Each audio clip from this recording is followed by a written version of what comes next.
Paz do Senhor, mais um domingo com vocês para compartilhar a palavra do Senhor.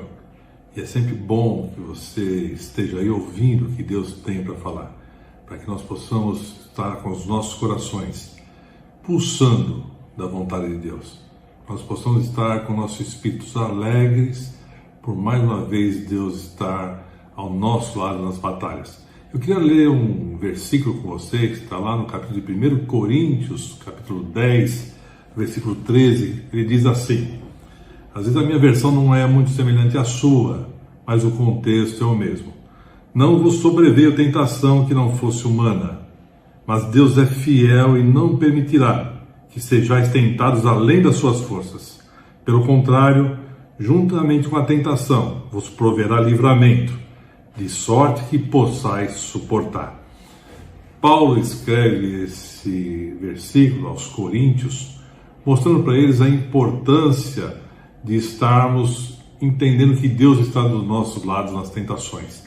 E ele começa falando que não nos virá sobre tentações que não fossem humanas. E eu vou contar uma história para vocês de um rapaz que é o Roberto.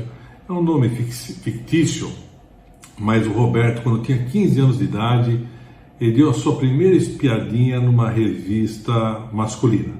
Aquela revista, eu não sei porque chama masculina, porque só tem mulheres naquela revista, e ele ficou fascinado com a beleza humana.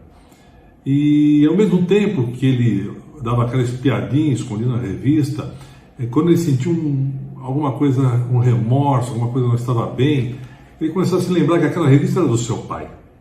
Seu pai as tinha escondido. E se era do seu pai e seu pai era diácono na igreja, talvez não tivesse mal nenhum ele dar uma espiadinha de vez em quando. E aquilo começou a virar um vício na vida dele.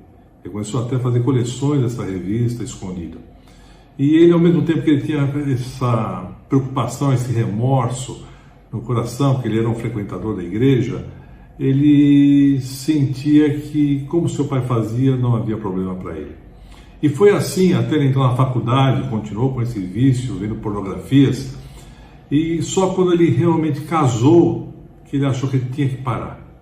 Ele falou: vou parar agora, não quero mais, eu vou só viver ao lado da minha esposa, não quero saber mais de pornografia. Até que um dia ele liga o computador dele, e no computador aparece um pop-up, uma informação, aparece uma moça bonita chamando para clicar no botão, e ele falou: deixa eu ver o que é isso, como se não soubesse. Clicou no botão e foi para um site pornográfico.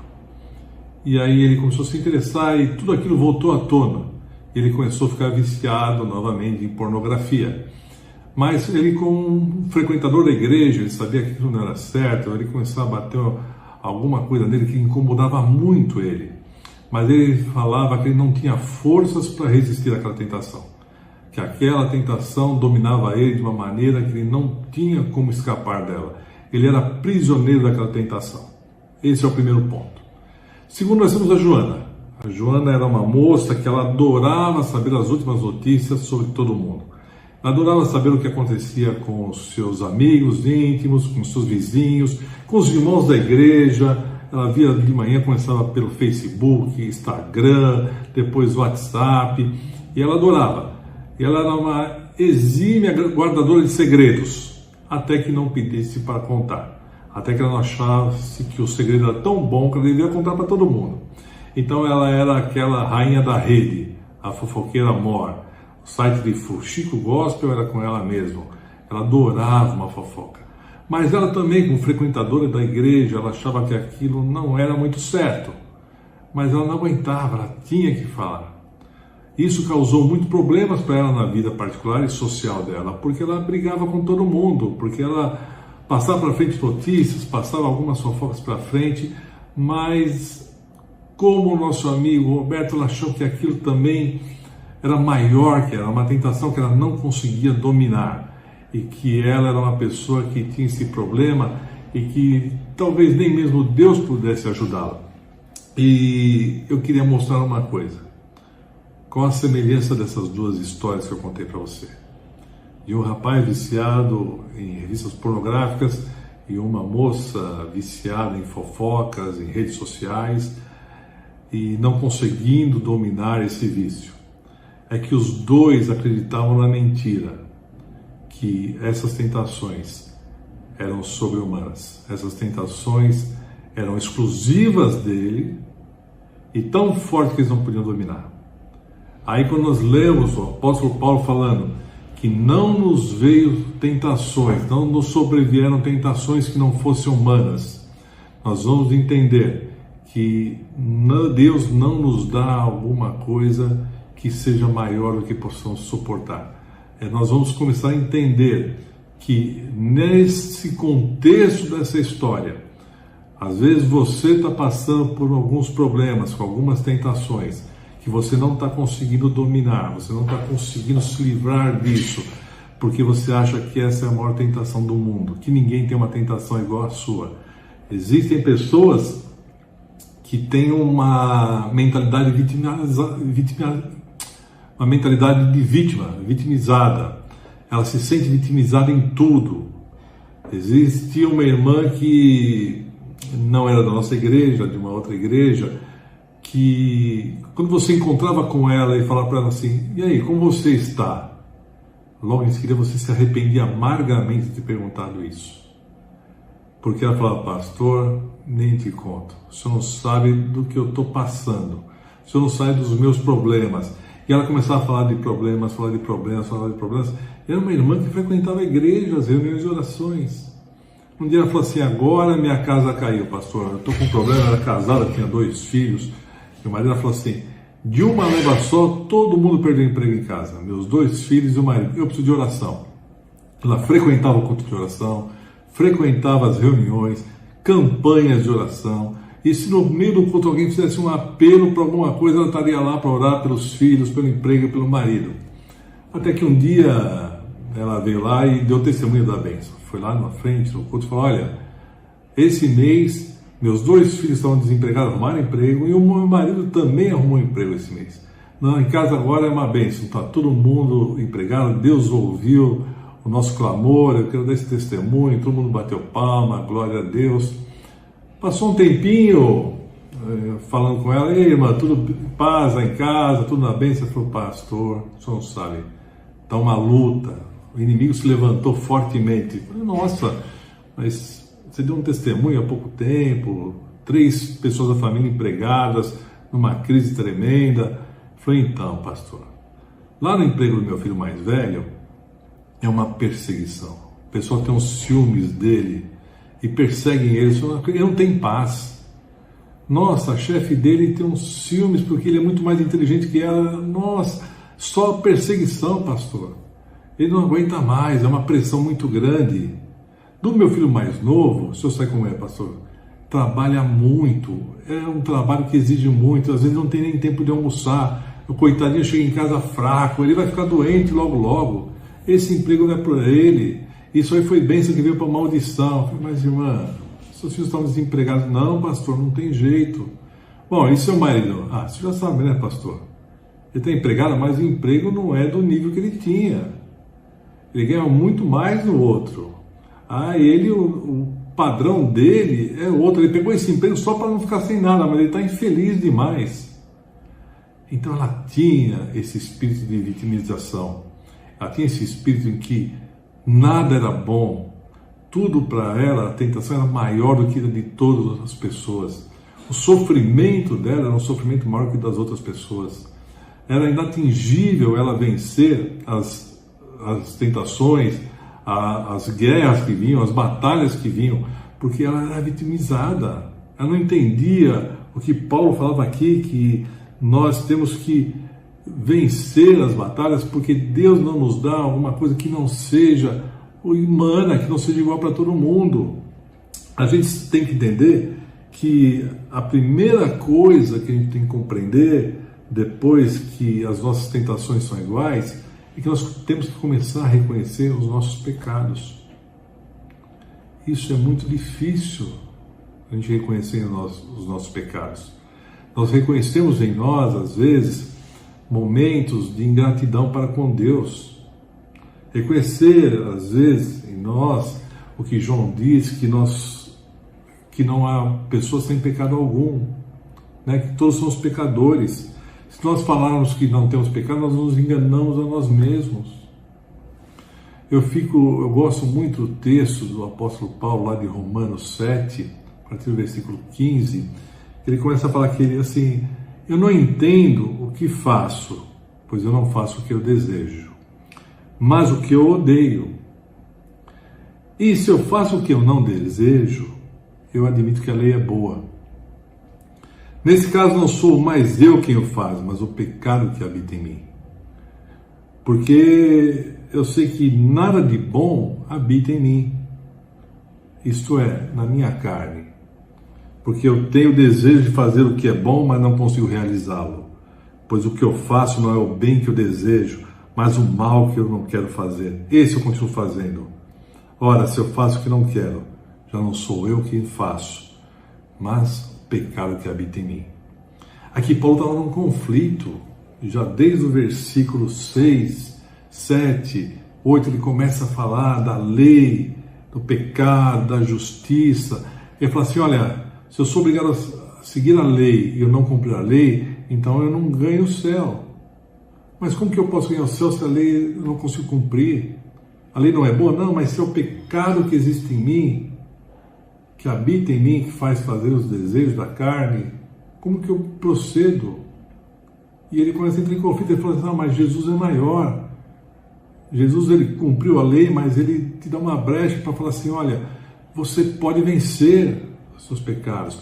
E ele começa a falar, Paulo, aqui entre a tentação da carne e do espírito. Porque antes de nos convertermos, essa briga entre os desejos da carne e os desejos do espírito era vencida facilmente pelos desejos da carne. Ela era uma batalha que ela facilmente era vencida porque era prazeroso cumprir os desejos da carne. Quando Jesus te comprou, trouxe para ele, essa batalha começou a se igualar. Os desejos do Espírito começaram a incomodar você muito mais. Te levaram a um outro patamar. E você começa a vencer aquela batalha entre o desejo do Espírito e o desejo da carne. Eu estava falando para uns amigos essa semana, exatamente aquela ilustração do diabinho e do anjinho de cada lado. Um falou, faz isso. Eu falo, não faz, que isso é pecado. Não faz, porque isso não é bom. Não, mas faz isso que vai ser bom para você. Sabe aquela briga da consciência? Na verdade é o nosso desejo da carne versus o nosso desejo do Espírito. E muitas vezes nós pegamos essa batalha para guerrear e achamos que não podemos sair vencedores. Mas é aí que você se engana.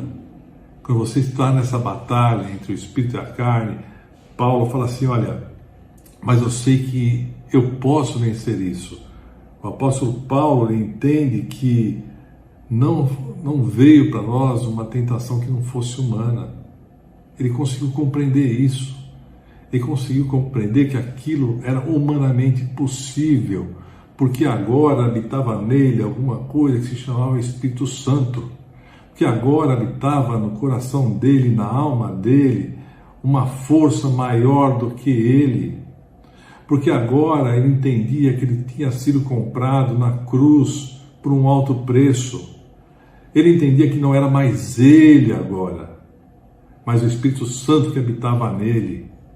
Agora ele entendeu que ele regimentou um exército diferente para essa batalha. Mas mesmo assim, ele era pecador.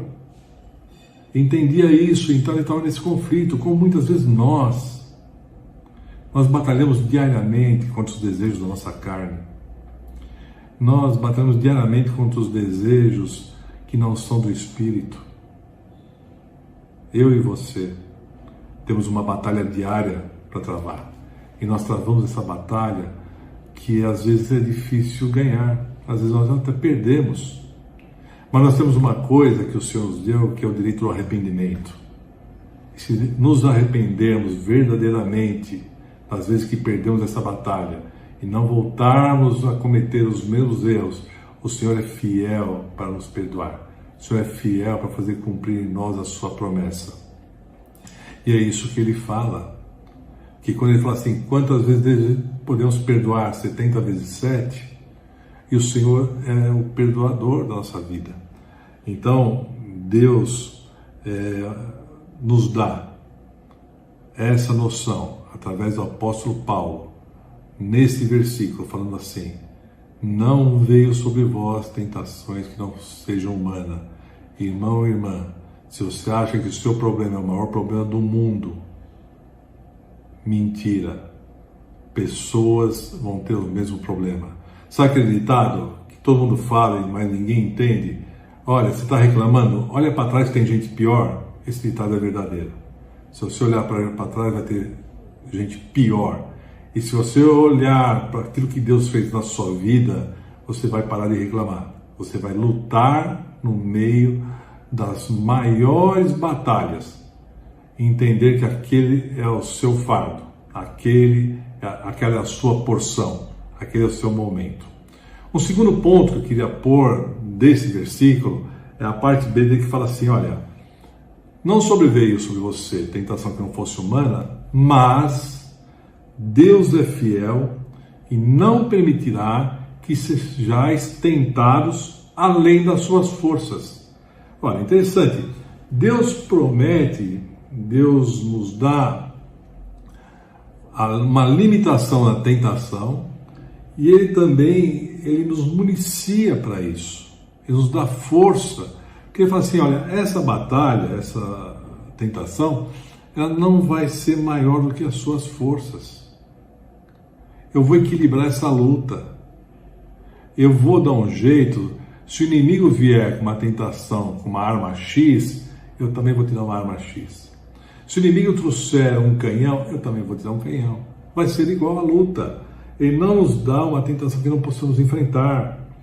Deus certamente vai levar em conta a nossa maturidade espiritual, a nossa experiência com Ele, a nossa fé, nosso caminhar com Ele, como procedemos diante das leis espirituais, como estamos com a nossa intimidade com Ele.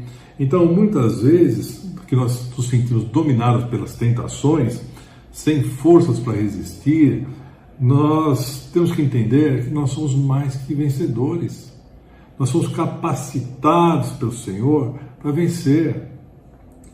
Nós não podemos nos entregar, porque muitas batalhas duraram anos. Se você for ver a história, na Idade Antiga, medieval, a via da guerra não era uma guerra de 1, 2, 3 dias. O pessoal fazia um cerco a uma cidade, uma fortaleza, e ficava acampado lá de fora meses, até que acabasse o alimento dentro do castelo, dentro da fortaleza. Existe uma história dizendo que alguns castelos, eles cultivavam, aravam a terra dentro do castelo, se preparando para a guerra, para que viesse o tempo de colheita durante a guerra. E aí você acha que já perdeu, que você não tem forças para batalhar. Ah, mas eu preciso ganhar força. Precisa ganhar força. Como que você ganha força? Orando, jejuando, se aproximando do Senhor, andando do Senhor. Nós somos todos pecadores, todos nós temos batalhas. Mas tem gente que desiste muito rápido. Tem gente que desiste antes do tempo. Tem gente que não se acha capaz de lutar com o inimigo. Eu lembro bem da passagem quando Caleb e Josué voltam junto com os espias de ver a terra prometida do Senhor. E quando todos falavam assim: olha, a terra é boa, mas lá vivem os gigantes. Se eles têm pelo menos 1 metro a mais que nós, vai ser difícil essa luta. O que Caleb fala? Escuta, nós vamos lá porque o Senhor nos deu aquela terra. Ou você acha que Caleb fala assim: não, olha, Josué, nós vamos lutar porque a vida inteira nós estamos esperando aparecer uns soldados, um povo para guerrear, que seja 1 metro maior que nós, para brigar na mão. Nós estamos esperando gigantes para guerrear. Não. Muitas vezes nós olhamos para as nossas tentações, os nossos pecados, aquilo que nos separa do Senhor, olhando para ele e falando assim: olha, isso aqui é muito mais forte que eu. Isso aqui é muito maior. Esse meu desejo da carne é maior do que eu posso suportar. Mentira. É mentira do inimigo. Não acredite nisso.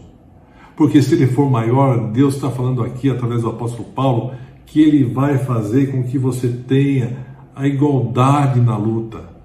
Que você tenha as mesmas armas na batalha que são espirituais. Agora tem um ponto.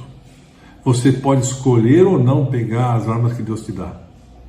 Ah, pastor Jorge, mas como é isso? Como eu vou saber? Como que eu posso escolher? É fácil. É fácil. Sabe como você vai achar as armas que o Senhor vai te dar? É na igreja, é orando, é jejuando, é participando com os irmãos, congregando, escolas de servos e líderes, confrarias. O Senhor te põe à disposição essas armas. Só que você não entendeu ainda que isso são armas. Você ainda não compreendeu que você precisa lá pegar as armas e treinar com elas. Porque não adianta nada dar uma arma para você sofisticada e você não souber atirar. O inimigo vai te matar antes. Então você precisa começar a treinar isso. Para você batalhar, e as batalhas são grandes, difíceis, e o Senhor começa a pôr à sua disposição tudo isso e você não faz uso. Você não frequenta, você não lê, você não se aproxima do Senhor, você não cria intimidade com Deus para poder ouvi-lo. Você não está entendendo que o Senhor quer te municiar, te dar aquela vantagem na guerra. E como você pode batalhar dessa maneira? Como você pode... É lógico, as tentações vão ganhar de você. Deus está falando assim, olha, é todo mundo igual, as tentações são iguais de todo mundo. Você não é privilegiado ou menos privilegiado ter uma tentação maior. Segundo, eu não vou dar uma tentação que você não possa guerrear.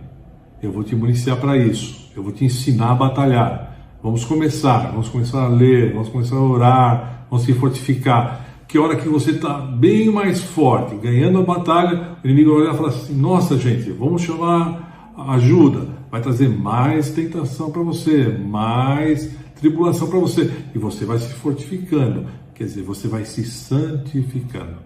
Você vai conseguir criar condições espirituais para suportar as tentações, para você não cair nas tentações, dos desejos da carne, que é isso que o Paulo está falando aqui.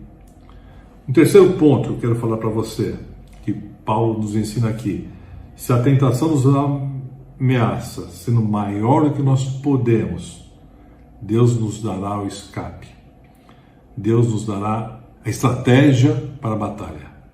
Se você achar, ou se a tentação for maior do que aquilo que a gente pode, Deus vai olhar e falar assim, você espiritualmente está fraco, mas eu vou te dar uma estratégia. Eu vou mostrar para você como batalhar. E as estratégias de Deus são maluquices. Eu mostro o exemplo para você de Gênesis 39.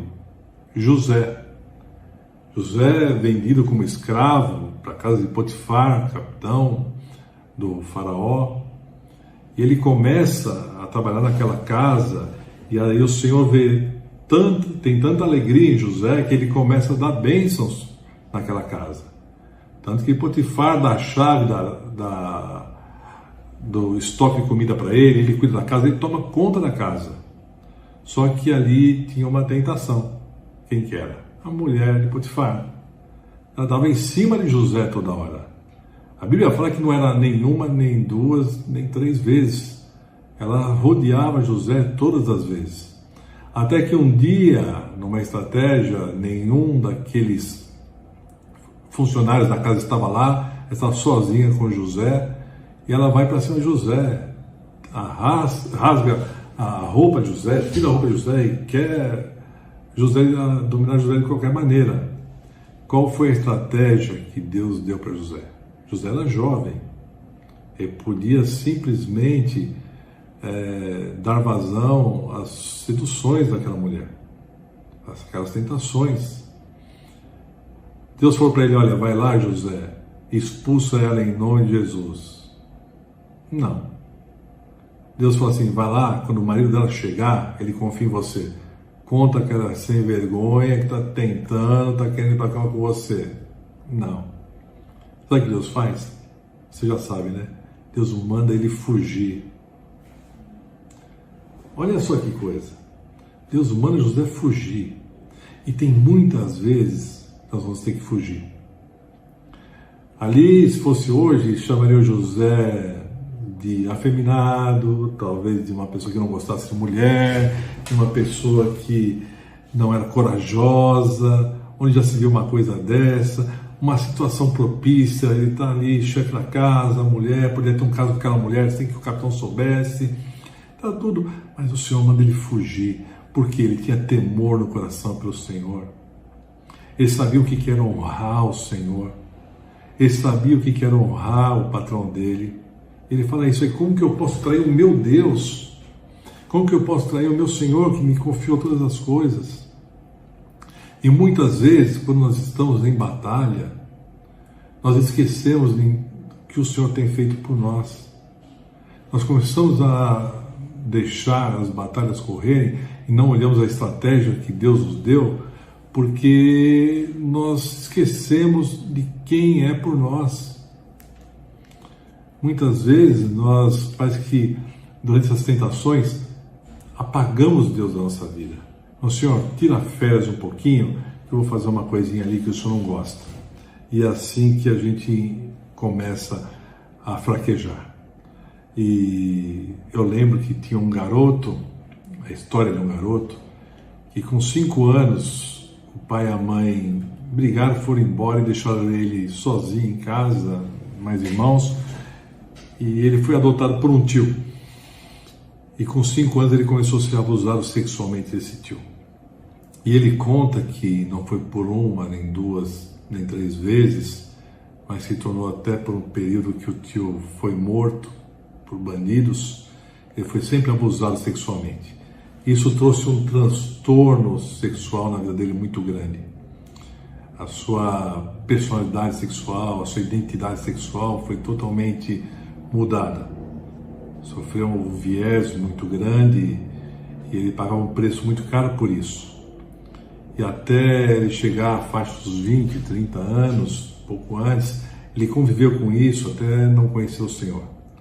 Até que um dia ele foi numa igreja, ele falou que ele sentou numa igreja, ele era jovem ainda, e ele não sabe porquê, e o pastor que estava pregando lá era um senhor já de idade, terno, gravata, e acabou o culto, ele falou que ele não conseguia levantar do banco, ele ficou sentado.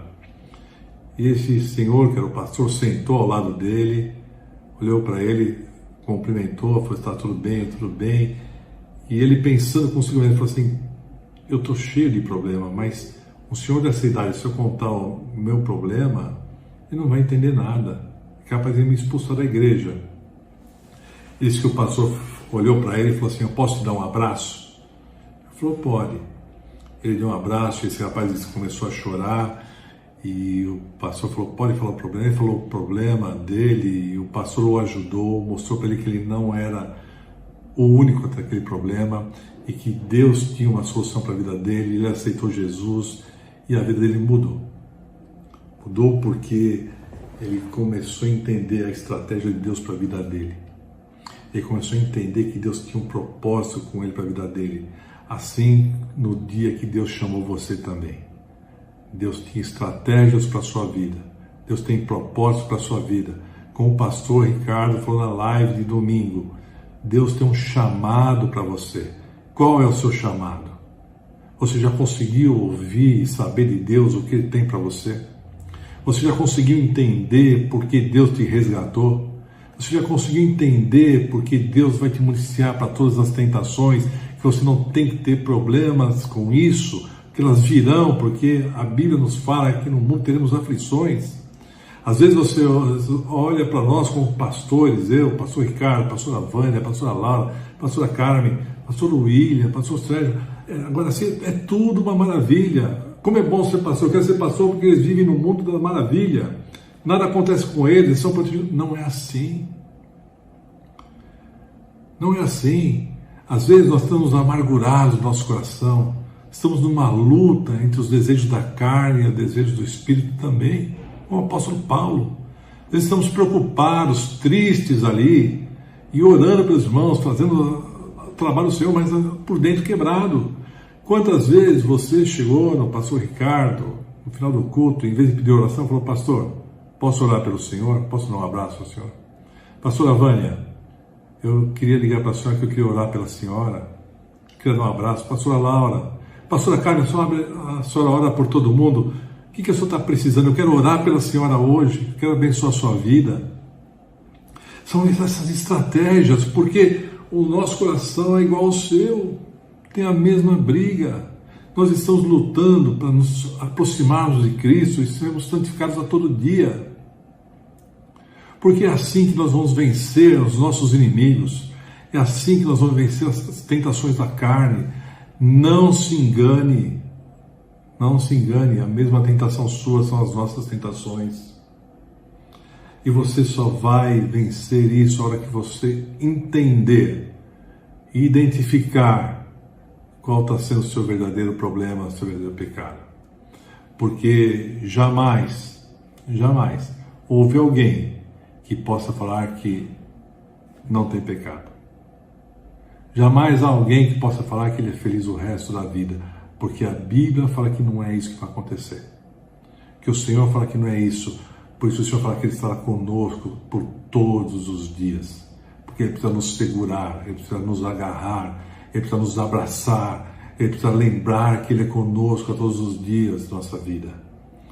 Nos momentos que nós choramos, nos momentos que nós sorrimos, nos momentos que nós temos problemas com os nossos filhos, vendo nossos filhos sofrendo, vendo os nossos pais sofrendo, vendo os nossos amigos sofrendo, chorando, e nós nos amarguramos também, o Senhor é conosco. Nós nos lembramos disso e o nosso coração começa a transbordar de alegria pela misericórdia que Ele teve na nossa vida, pelo amor que Ele teve por nós um dia, por aquilo que Ele fez por nós lá naquela cruz, por aquele sangue derramado. Então, quando você estiver com esses conflitos, essas tentações da carne na sua vida, o desejo pela carne, entenda que não é o momento ainda. Nós temos um problema, nós vivemos uma vida das coisas instantâneas, das soluções instantâneas, e nós queremos, às vezes, vencer os nossos dragões com uma só flechada. E às vezes esse dragão não se vence com uma flechada só.